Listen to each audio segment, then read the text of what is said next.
လည်းဗမာပြည်မှာမို့လို့ပြောတယ်ကဘာလုံးကြည့်တော့လေဒါမျိုးတွေများလာပြီနော်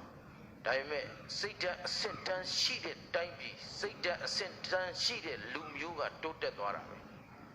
ဒီနေ့ဗမာတွေဘာလို့မွဲပြကြနေသလဲမေးရင်စိတ်ဓာတ်အစစ်တမ်းမရှိဘူး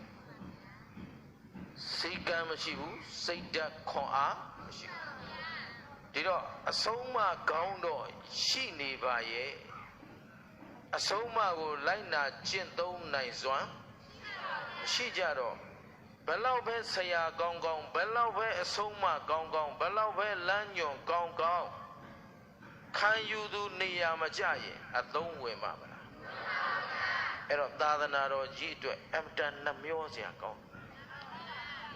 နောက်တို့လူမျိုးတွေအတွက်တို့အဖိုးဖွားတွေပေါ်မှာငါတို့အခုအချိန်နေနဲ့ဘယ်လိုမျက်နှာပြရမလဲအမတန်ရှက်စရာကောင်းတို့ဘိုးဘေးဘီဘေနေကအမတန်ဉာဏ်ပညာကြီးမားစွာနဲ့လောကမှာအမွန်မြတ်ဆုံးအကောင်းဆုံးနဲ့